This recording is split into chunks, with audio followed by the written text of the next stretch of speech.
On va peut-être attendre un peu pour l'acheter, non? Salut à tous, c'est Pierre de Phone Android et aujourd'hui on se retrouve pour un duo de vidéos un petit peu spécial. Donc dans cette vidéo, on va vous donner 3 bonnes raisons de ne pas craquer pour la PS5 Day One. On a fait une autre vidéo, on vous donnera le lien à la fin, 3 raisons de craquer pour la PS5 Day One, mais là on va vous donner des arguments contre. La PS5, on le sait, elle sort le 19 novembre prochain en France. Elle est là, on l'a depuis à peu près 15 jours, on l'a testé sous tous les angles, on a même publié le test sur le site que vous retrouvez ici. Et voilà, il y a des pour et il y a des contre, mais là surtout on va vous donner 3 bonnes raisons de ne pas l'acheter Day One, de ne pas vous précipiter. Il est urgent d'attendre comme on dit. Vous êtes prêts? C'est parti.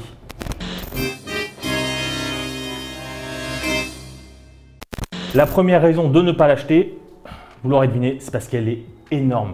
Cette PS5, elle fait 4,5 kg, 40 cm de haut, c'est un mastodonte. Pour la placer dans votre meuble télé, c'est quand même un peu compliqué, à moins que vous ayez un meuble télé très grand. Sinon, vous la placez à côté et c'est vrai que ça fait pas très beau dans un salon. Si elle est aussi grosse, c'est qu'il y a une raison. C'est pour des questions de ventilation et surtout de chauffe. On serait tenté d'attendre 3 à 4 ans pour avoir une PS5 Slim un petit peu moins encombrante et surtout qui gère aussi bien la chauffe que celle-ci.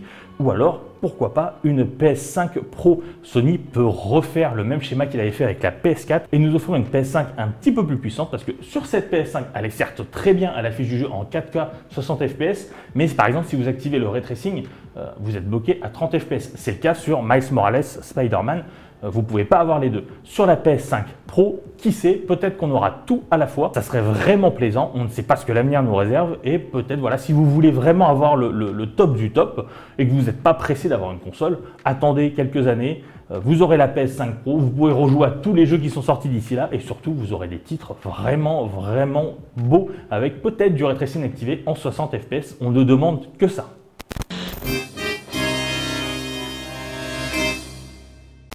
La deuxième raison qui nous pousserait à vous demander d'attendre avant d'acheter cette PS5, c'est que on est dans les premières séries. PS5, elle vient de sortir. Certes, techniquement, elle est vraiment nickel. Sony a fait du beau travail, mais on n'est jamais à l'abri de quelques petits incidents techniques. C'est déjà arrivé sur la PS2, c'est déjà arrivé sur la PS3. Bon, après, c'est jamais des choses très graves. Il y a toujours le SAV derrière, mais ça fait jamais plaisir d'avoir une console qui a quelques petits errements techniques. On a eu quelques confrères, par exemple, qui ont constaté qu'au bout de quelques jours, le ventilateur se mettait à faire un petit peu plus de bruit. C'était pas le cas pour la nôtre. C'est un petit peu gênant. On se dit qu'il y a quand même quelques ajustements à faire sur les lignes de production. On sait par exemple que Nintendo avait sorti une nouvelle version de la Switch au bout de quelques années, quelques mois, avec une meilleure batterie, surtout avec des Joy-Con qui étaient beaucoup plus fiables. Donc voilà, après, voilà, c'est à vous de voir si vous êtes capable d'attendre 6 mois pour avoir une console, certes pas plus puissante, on ne parle pas de la PS5 Pro, mais qui est quand même techniquement plus fiable. On a tous vu les vidéos des Xbox qui fument. Alors, c'est un fake, mais ça montre quand même que beaucoup de gens attendent les errements des premiers modèles. Il n'y a pas que la partie hardware, il y a également la partie logicielle. L'interface de la PS5, elle est rapide, elle est fluide, mais on va pas se mentir, elle est quand même un petit peu brouillon encore. On est submergé par un flot d'informations, donc on peut attendre également des mises à jour. Sony va ajuster un petit peu tout ça. Ils l'ont déjà fait par le passé, ils vont le faire à l'avenir. On peut également espérer quelques petites corrections de bugs. Donc voilà, si vous n'êtes pas pressé, attendez un petit peu votre PS5. En plus, il y aura plus de stock l'année prochaine, en 2021. Donc voilà, il est urgent d'attendre. Attendez un petit peu, c'est pas grave. Vous aurez votre PS5 un peu plus tard, mais au moins vous aurez un modèle vraiment fiable.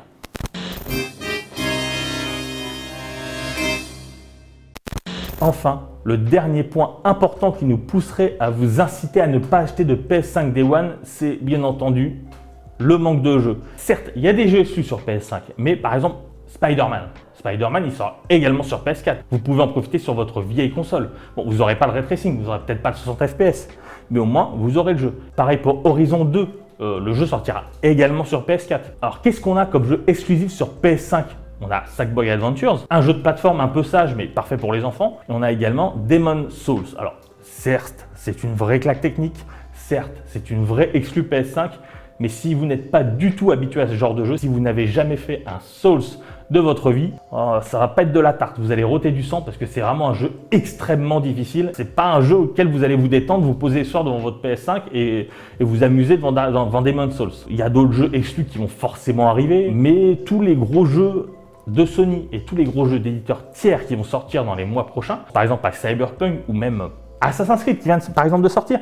Ce sont des jeux auxquels vous pouvez jouer sur d'autres plateformes, sur PC ou même sur PS4. Aucun intérêt à prendre la PS5 tout de suite.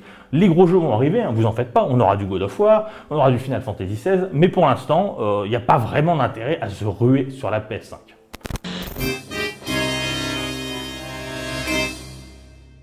Donc voilà, c'était 3 bonnes raisons de ne pas acheter la PS5 Day One, d'attendre un petit peu. On a fait une autre vidéo, 3 bonnes raisons d'acheter la PS5 Day One, de vous ruer dessus. Il y a du pour, il y a du contre, c'est en votre âme et conscience. C'est à vous de voir si vous avez besoin de la PS5.